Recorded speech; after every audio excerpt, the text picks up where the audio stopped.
Hello, everyone. Thank you for attending TalentGuard webinar.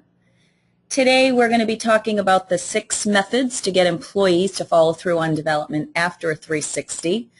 But it really is relevant for any type of assessment, really. If you have, a performance review, that would be good too.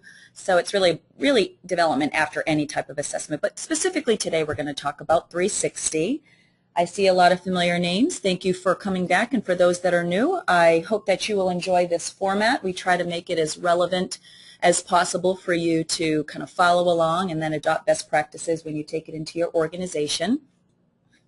I am Linda Ginac, President and Founder of TalentGuard, and I'll spend a little bit of time talking about TalentGuard at the end. I have an extensive background in conducting 360s with individuals, teams, large teams, small teams, and I hope that some of the information that I have gathered as benchmarks over the last 10 or 15 years is going to be useful for you as you start to roll out your 360 programs. I'd like you to meet Sarah.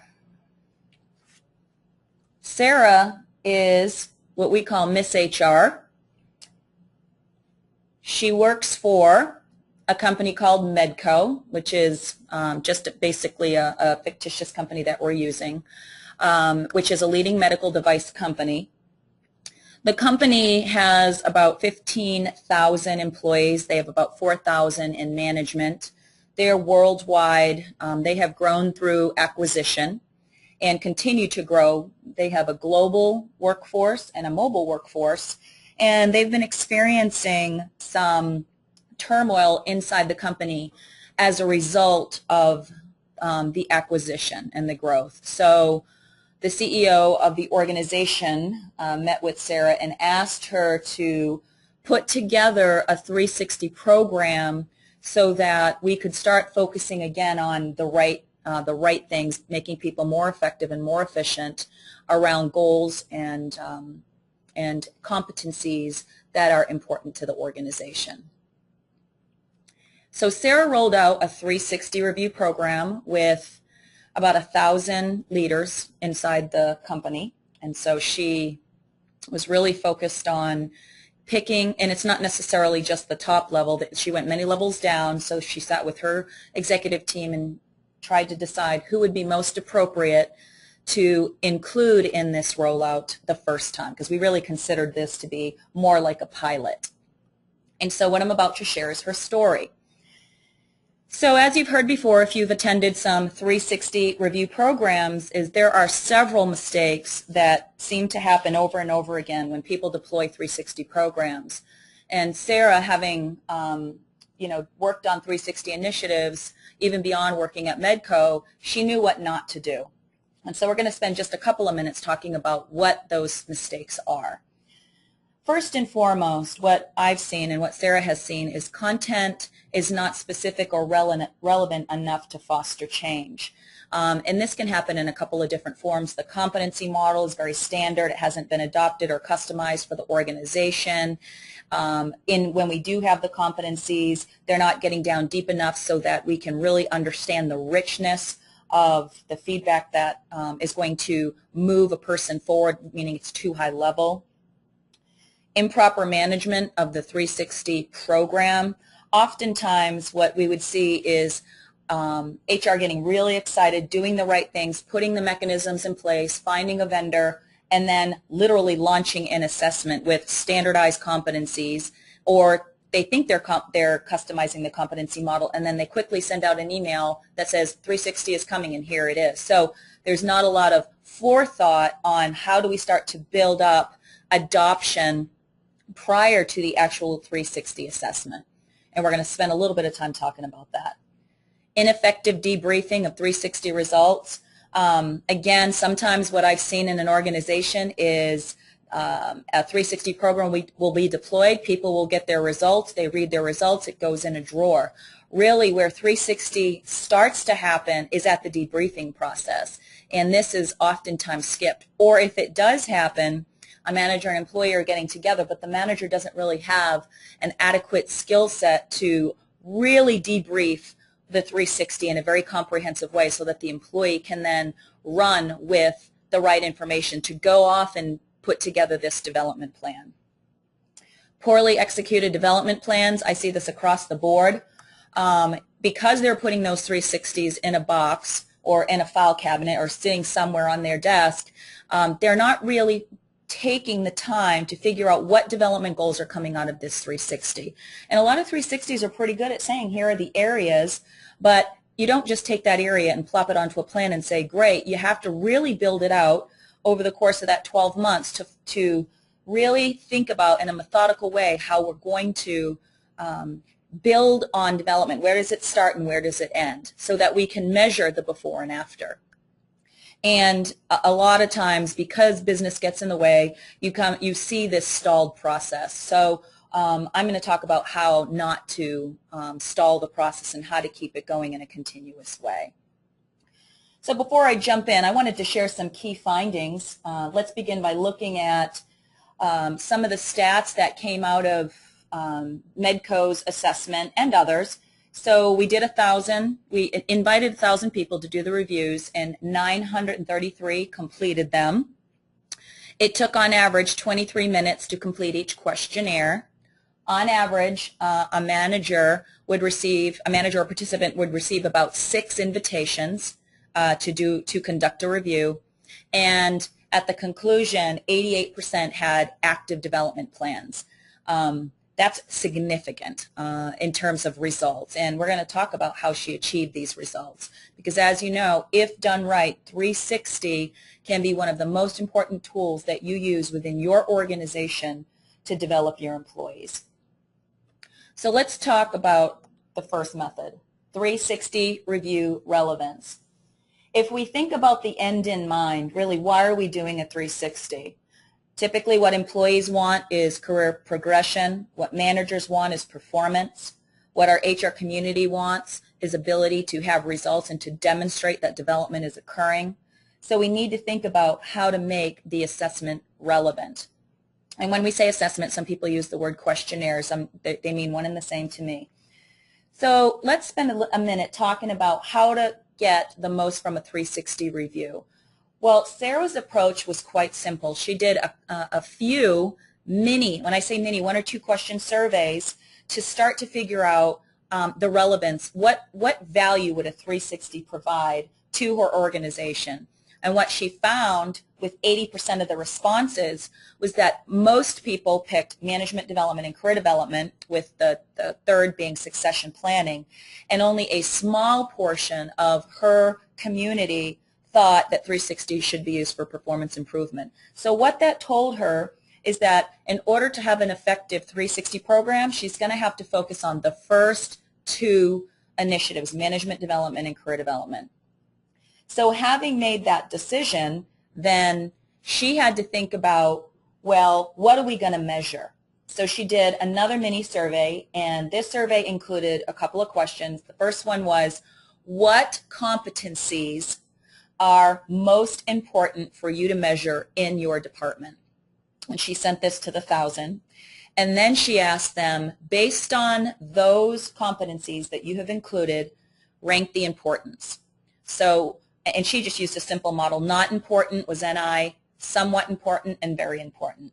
So after she collected all the feedback, what she did is she included the top 12 competencies. And 12 is a really good number in terms of categories. I would say 8 to 12 top level, and these were her top level from personal transformation down to influence that she decided to include, and she left off the rest, because you don't want a 360 to be excruciatingly painful to figure out, because timing is important, as you saw, especially if you're having to do many reports. So she opted for the top 12, and then she had to start thinking about, well, what indicators need to be measured under these? And this is where she started to leverage some best practices. So once she decided, okay, we know what we want to include in the questionnaire, then how am I going to now start the process so that it's effective and I can get to the development that I need, that ongoing development for the organization? Well, the first thing that you need to think about as an HR person is HR people, in my mind, are also marketing people.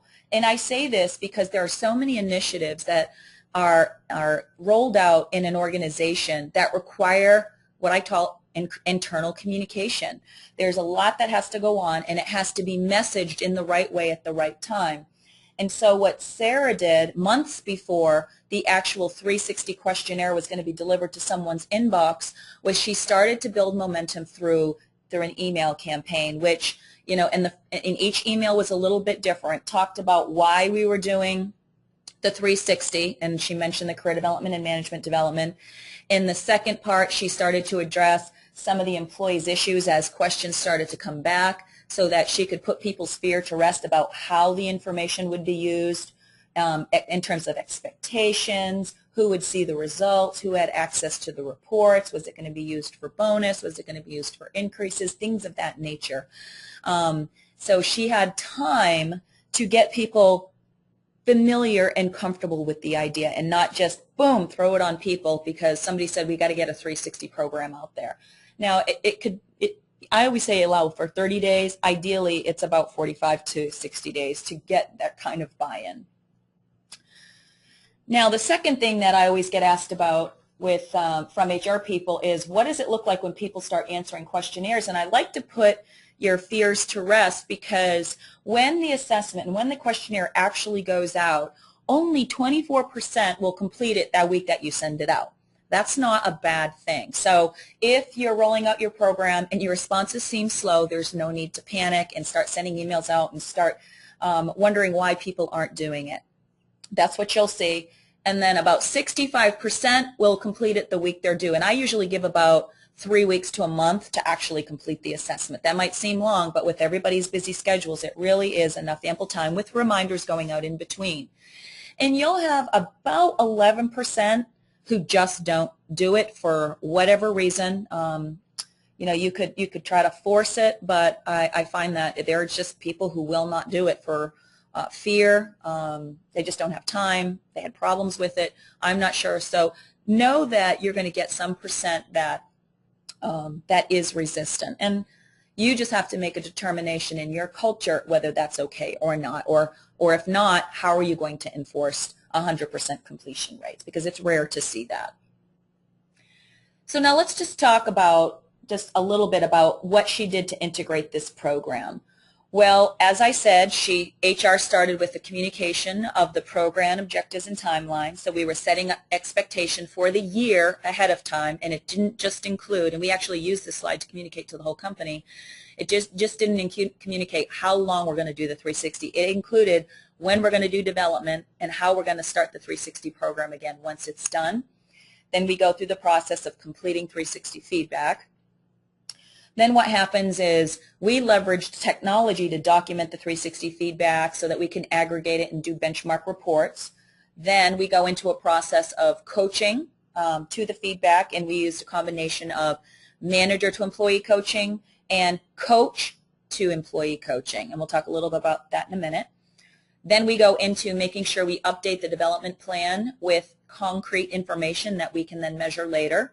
And then we start documenting the feedback and recognition through ongoing dialogue. Once we're doing that, we're continuing to identify areas where we're making improvements in stride, and then we go in, and I usually do it between 9 months and 12 months on your secondary 360. But as that is going on, what's typically happening in the background with HR is now that they have all this collective data, they're able to start pulling reports across departments. For example, how does marketing compare against engineering on these same competencies? And then the question, what competency across the entire organization is getting the lowest responses? So you can start to make some predictive assessment around, if we're all scoring low, this must be a corporate-wide issue. Now how can we start to address the issue and devote real money in real time into moving the needle forward? So having that access to information, which then is shared with your executive team, can be an incredible asset for HR because it truly can drive results, and you can tie it back. So now what happens? Well, now the real program begins. You've got the process. Everybody's going through it. They've got the questionnaire. Now it's time for the debrief. And as I said earlier, this is truly the start of the 360. So let's take a minute to explore engagement times on the debriefing. This is what we're talking about. What you can expect is it takes about 2 hours to teach a manager to properly debrief an assessment. And that doesn't mean 2 hours each. It means that we've had groups of 20 to 30 in a room, sitting them down, saying, here's how you need to do it to be effective with your employee. That's what you can expect. Average debrief time between manager and employee was about 44 minutes. It took on average 4 hours for each employee to complete their IDP, and what that means is they went through the whole self-analysis, having a meeting with their manager, documenting their goals, getting feedback from their manager, and calling it final from start to finish. On average, there was about 4.5 meetings throughout the year specifically to talk about development and no other thing, and each of those meetings averaged about 32 minutes. So you can see that there is a commitment required on the part of the manager and the employee so that you can start to use these numbers when you're thinking about what type of initiative and what's involved. So now let's break down that debriefing process. I want to introduce you to John. He's also known as Mr. Top Sales Guy. He's been at the company for many years. And as you'll see, you're going to get to know him a little bit better, but he's a superstar. He's been a mover and a shaker, and they have high hopes for John in this role. So let's just take a look at a portion of John's particular 360 results.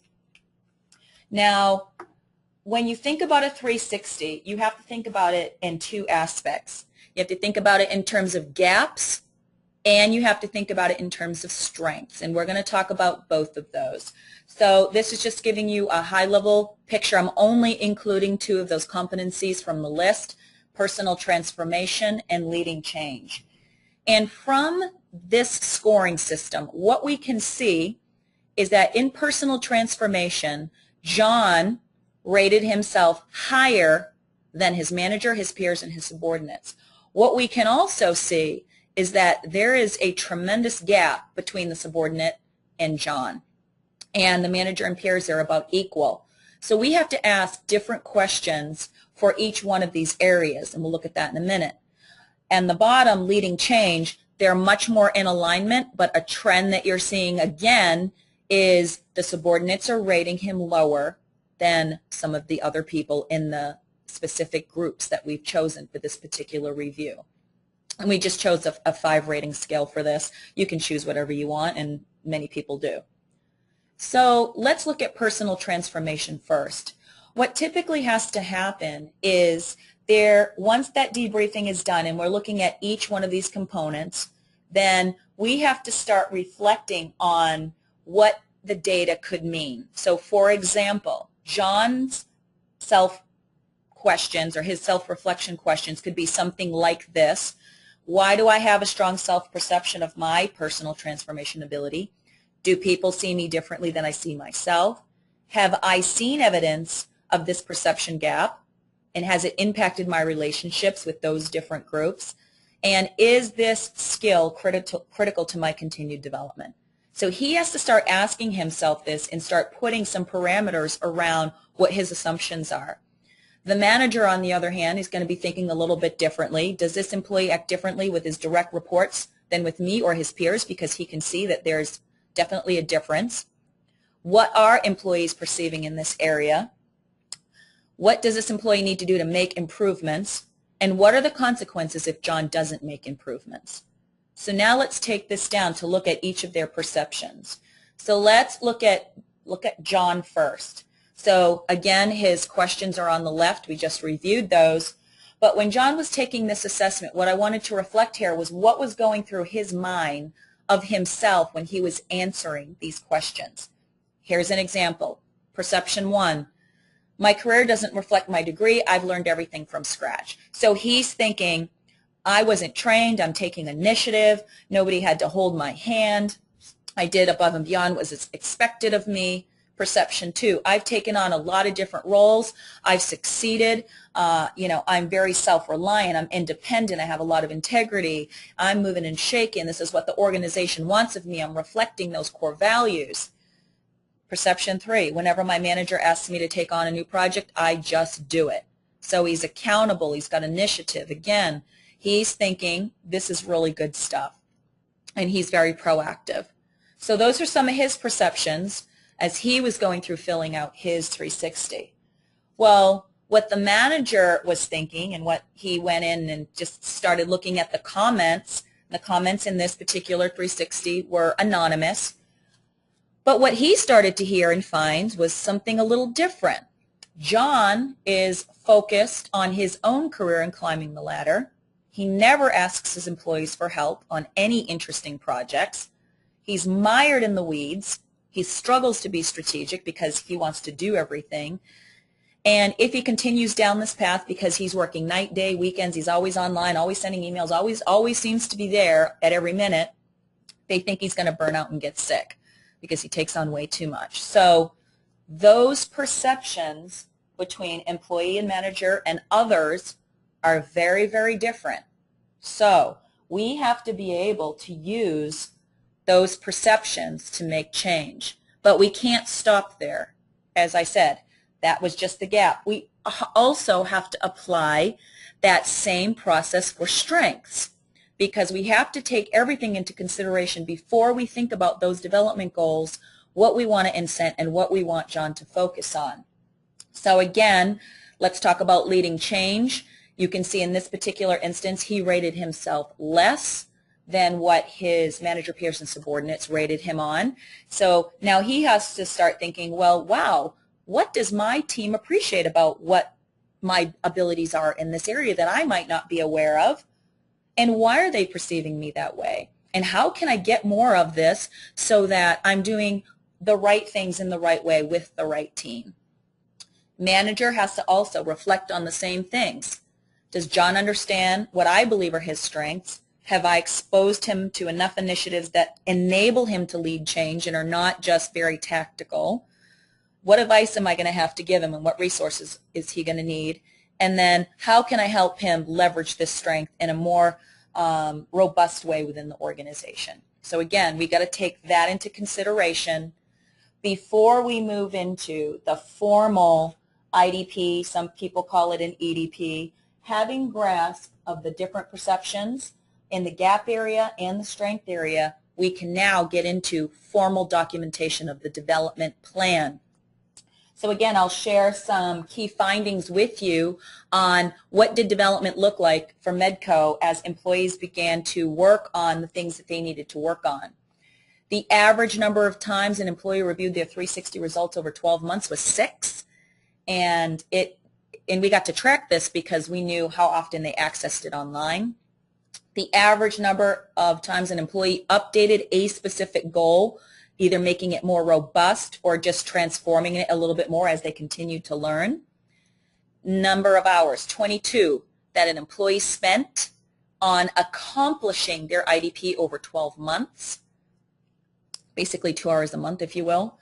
3.2 is the average number of tasks per goal that an employee had in their plan, and the average number of development goals was 3 per 3-month period. So you can take that into consideration. And then an average duration, an employee updated their IDP, so they were going in and updating their formal plan every 2.6 weeks on average. So that's pretty good for an organization that was going through so much change. And that meant employee and manager engaging on that. So how do we then, if we're thinking about, again, that end process of getting those goals into a plan that we can then work from? Remember I said we had to take John's perception gaps, his managers and others, the strengths on both sides as well, to start thinking about that stake in the ground. So the way that I do development planning is to document in a formal way that present level of skill, the desired level of skill, and then I call it reasonable development goal that's going to close the gap between present and desired level. And these are not easy to come up with. It takes time. That's why I said it was, 4 hours or so to put together the plan, because you want to get it just right. And what I see most people doing is they just put the goal in and they have no memory of why that goal was there. I mean, it may have a vague memory, but I like to say this is the gap we're trying to close so that we have some reference that we can go back to say this was its intent. Because sometimes what happens is goals, it can start creeping up and becoming something larger, what you should really do is have a new goal. So with each one of those goals that they created, similar to that slide prior, was discussing those gaps, prioritizing the development need once we had them all, and again, we were only focused on getting 3 or 4, defining the critical competencies as they relate to his current role and where he could go in the future, because that was going to dictate the kind of tasks that fell under that. What does it mean to be successful? And as you can see there, we had that, get rid of all his tactical projects so that he's mainly focused on strategic, and then having those key performance indicators. And one of those was that when the survey was done with his employees, that the majority of them would say that John is more strategic, focused on more strategic things, and delegating more. So that was one of the key performance indicators. So now let's break it down into that core development. How did we keep this development going?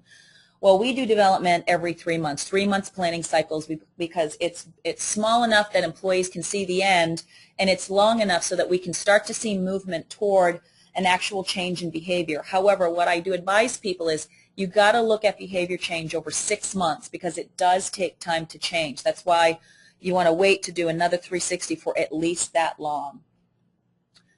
So within John's development plan, this might look pretty similar, if you're using a paper-based format, where you're going to stipulate that present level. You're going to make sure you have a note of the desired. You're going to make a note of the specific competency, the specific activities, resources, beginning date and end date, and be able to track that over time so that we can go back to a specific area and break it down.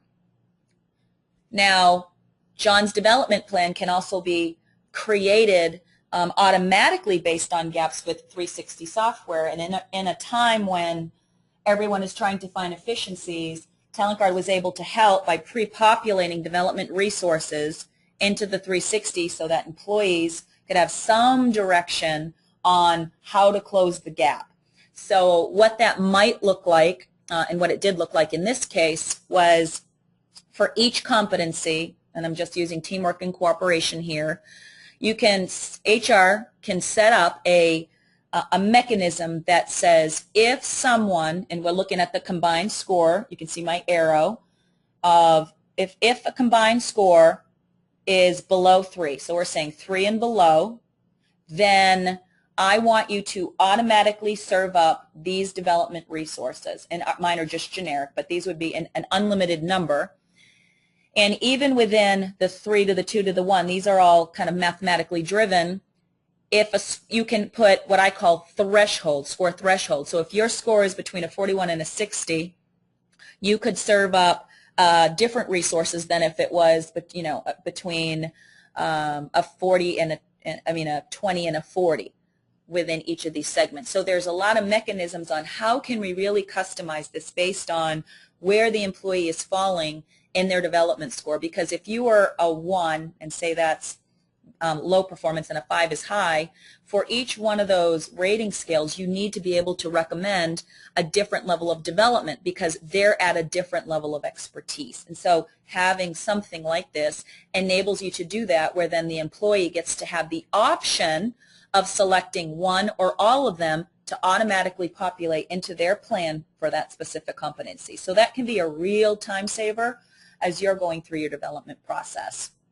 And what we've been able to find, because MEDCO is so global and so mobile, they increased engagement on their development plans, meaning the number of times an employee went in and updated it and a manager provided feedback was increased by 60% with an online tool.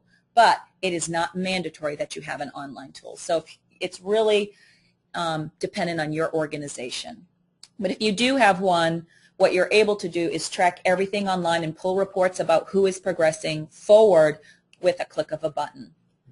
Now, another way to gain efficiencies during a 360 feedback program is through the use of professional coaching or professional coaches. that can come in two forms really. Having somebody come in and do a train the manager on how to be an effective coach and how to effectively debrief a 360, or having a coach or a group of coaches come in and provide some of that debriefing for you. And so in this case, Sarah used Fran. Fran is the resident career coach, and Fran's goal with this specific initiative was to train the trainer, basically train the managers on how to give feedback, and she was also going to coach 50 of those managers. It was her and 3 others on her team, 50 of the employees on leading them through that coaching process. And that determination was made by the executive team. And then they would then be good demonstrators of the process as they continued to roll out 360 to their director team, manager teams, and employees. Now, it's really important as you go through a program that you use, I always think it's best to use an organization that specializes in coaching and that has a very similar coaching methodology.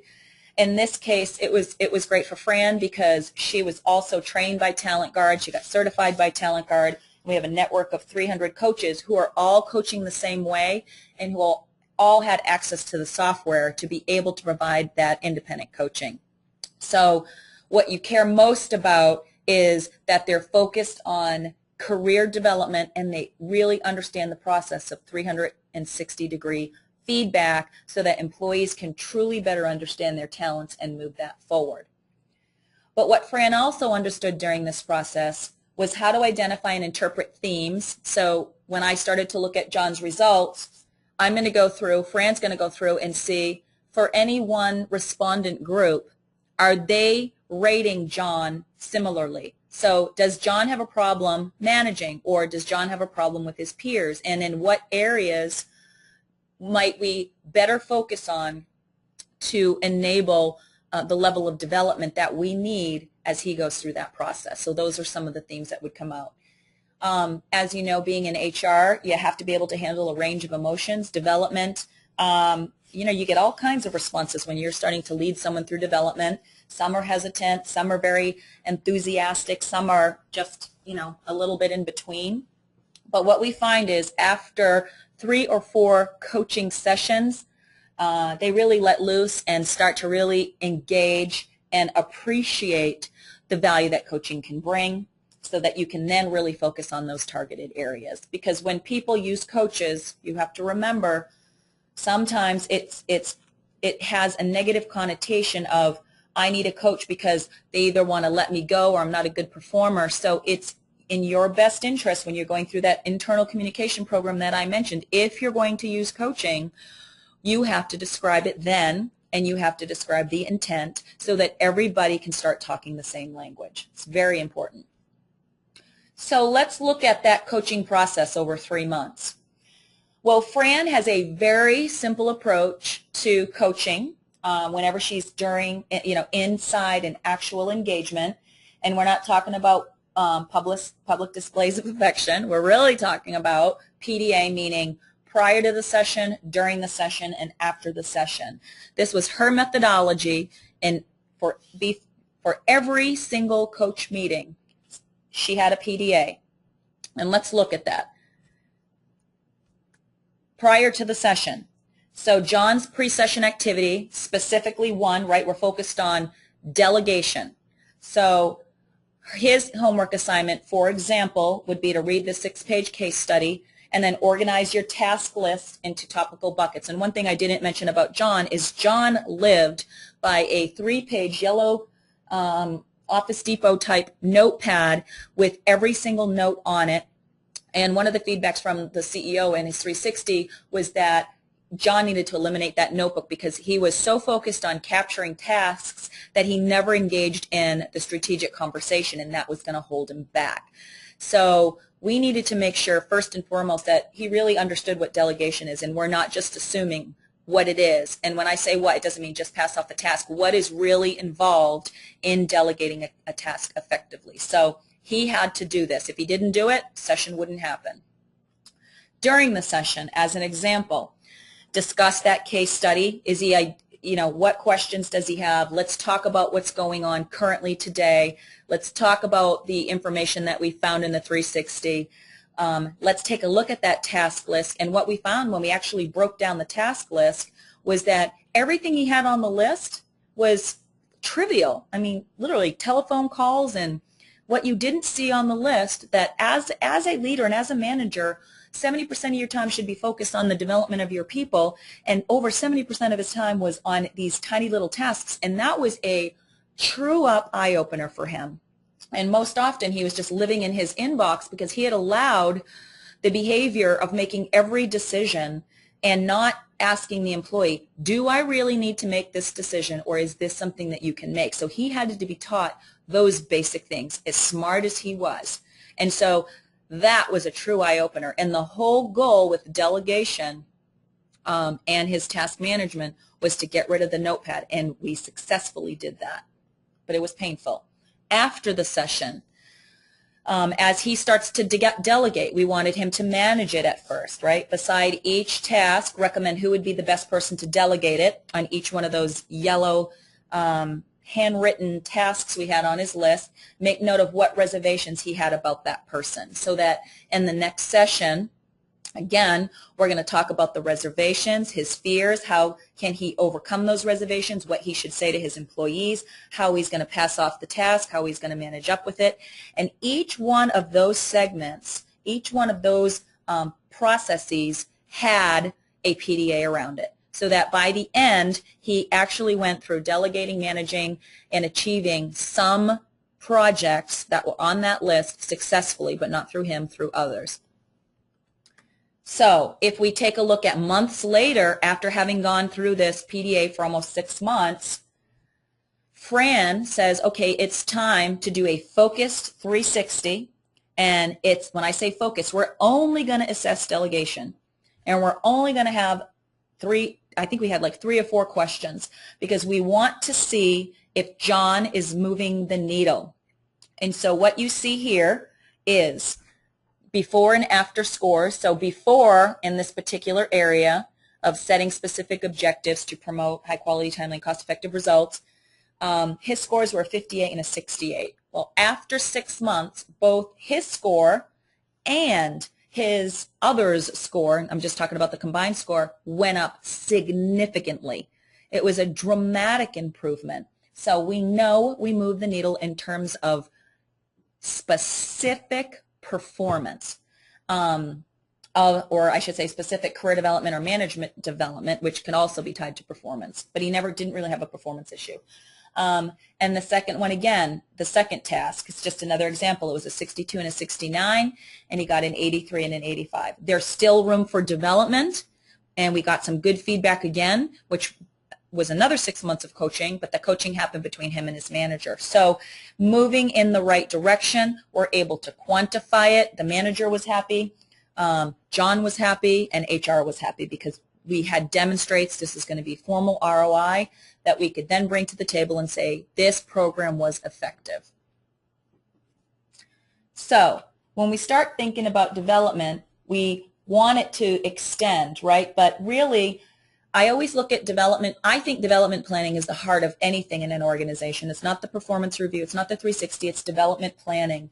And it is an annual continuous process. But that process has to be encouraged and integrated as part of your culture. And I gave a webinar, I don't know, maybe I think it was 3 or 6 months ago, about creating a culture of development and a culture of coaching, because if it is not adopted, and if you don't have the resources to support it, you're wasting your time and your money doing a 360.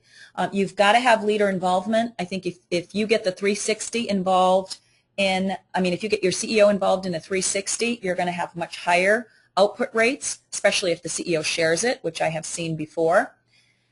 You must have learning resources, whether those learning resources are in your LMS or you have an organizational development team that develops them and it's on SharePoint, or you have a TalentGuard helping you put those together, or some other third party. If you're going to develop in those 12 areas of competencies, we must have at our fingertips the ability to serve up or offer employees resources to close the gap. And we need to be a little bit predictive about what we're serving up, because we theoretically will have gone through and figured out, does this actually meet the needs of the employee and of the gap? Now, if you don't have those type of learning resources, but you have budget, then we have to allow employees to actually find things like courses, resources, books, whatever it is, which is going to take a lot more time, to go out and spend that money to close the gap. And if we don't, then it's, I mean, I can't see it, and I tell you over and over again, don't waste your money on a 360. So mentoring, it's very important that you have mentors or coaches that can foster that change process, who are educated on the value of ongoing coaching, who use the tools, who reference the tools often, make it a way of life. And then continuity is also important. I think the most effective 360 programs are done every 12 to 18 months. People expect it. They know it's part of the talent management process. You do it around the same time each year. It should not be done in concert with your performance review. They should be held independently, although information can be used together. That's what integration is for. So make sure it's not a one-time event. So after the entire program was completed, Sarah decided that she was going to do their annual engagement survey, but as part of that, she included with this 1,000-person group specific questions about the 360 process. And as we said, she achieved an 88% completion rate on the IDPs. 91% of employees with development plans felt the process was effective. They got something out of it. They will continue to use it moving forward. 90% of employees said their manager involvement was effective. And then those that had coaches thought the process was highly effective. So we saw some real impact there by having the coach. These are incredible numbers that drive performance, that drive career development, that drive management development, that drive results. So as I said earlier, it is one of the most important tools that companies can use to develop employees. So what I believe is, together, if used in the right way, everyone can realize extraordinary personal and organizational benefits. In MEDCO's case, they were able to document dramatic improvements in performance. Through that process, one of the surprises that they had, although I knew it was going to be something that was an output but didn't want to confuse them at the same time, was that a lot of that data was then used for succession planning as the organization started to introduce that into the company. They were able to, as I mentioned earlier, one of the great things about having information is once you have it, you can do a lot of analysis on it to figure out if an organization or a department or a group or a business unit or a pay grade, if you will, have unique gaps across your data sets. And so you can really dig in, for those people that are more analytical out there, with a click of a button and look at those side-by-side comparisons to start asking much broader and much more strategic questions, not just about the specific employee. So you're able to raise it up to a level that we hadn't been able to do before. And as we saw after the engagement survey, that employee morale for this specific group was certainly up. So that final thought, the data gathered from a 360 can be used to analyze company strengths and weaknesses, not just individual development. And that was something that was a huge value to this organization. Now, just a couple of words about TalentGuard. They're short and brief before we move on to our question and answer session. For those who aren't familiar with TalentGuard, we are a software and consulting company. We got our roots started being strategic talent management consultants and kind of evolved by helping organizations set up their talent management processes and their initiatives first and foremost. And then we saw a need to automate it with software, and we did that. So we have a full suite. We have our performance management tool, which does cascading goals and the appraisal, succession planning, the IDP.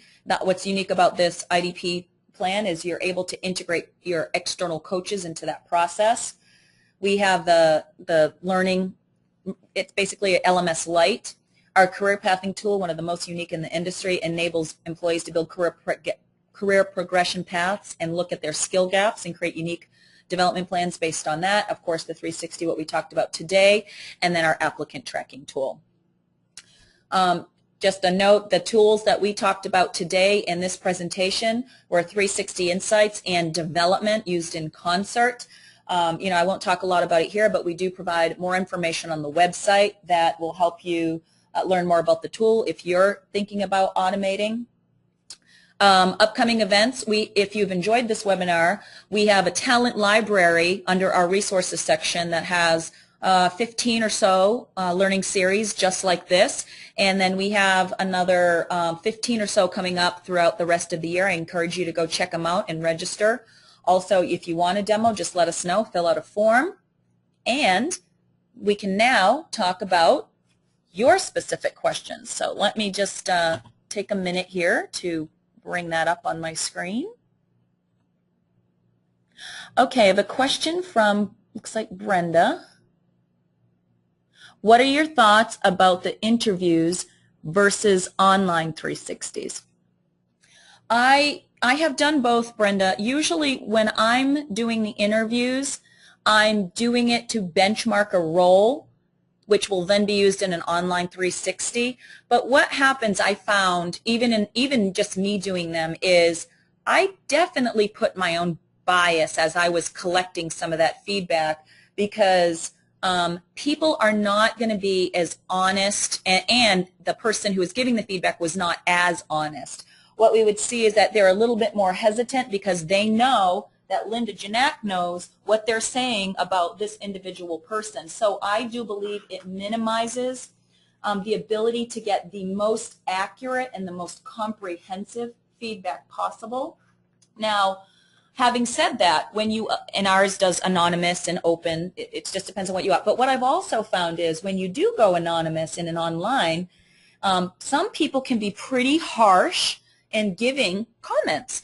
So how do you avoid that if you're doing 1,000 assessments? Well, what we've done with the online tool is built in a mechanism that will identify certain types of phrases and keywords that alert you or alert us if we're managing your program using amber, color amber, to let us know that this is something that we definitely want to look at, and then you have the option of removing it because there's no reason why it should be so harsh. And sometimes I think that the reason why it was harsh, that they may have picked someone, you can't go on the outer spectrum of people who hate you and the inner spectrum of people who love you. It's got to kind of be in the middle. So we have a whole education section on picking the right respondents. But I definitely prefer online so that you can give people the ability to provide feedback in the most confidential way possible.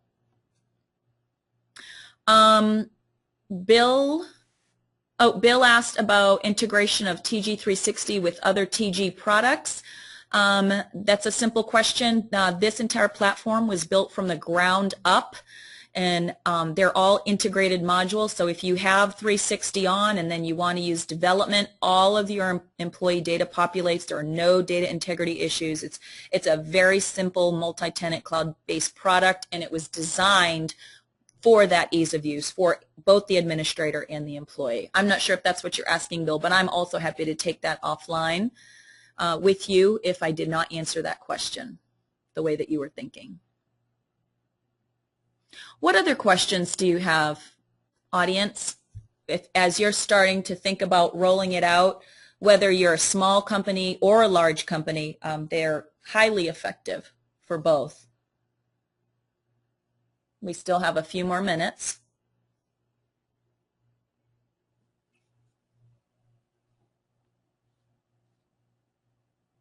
We have a quiet group today. Must be all that sunshine outside. I know it's very sunny in Austin, and I'd love to be outside right now, but unfortunately, or I should say fortunately, I'm doing this webinar because I love to do these.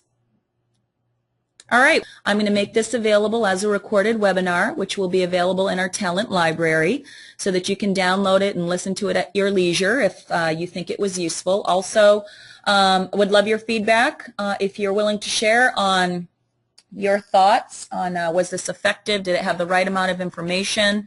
Do you like the, I kind of call it a a web story, if you will, in the case study format to try to make it more relevant. I'm happy to hear any of your feedback because I do want to make these as useful as possible for you so that you can do an effective job at what you do best, which is to build an organization with great people.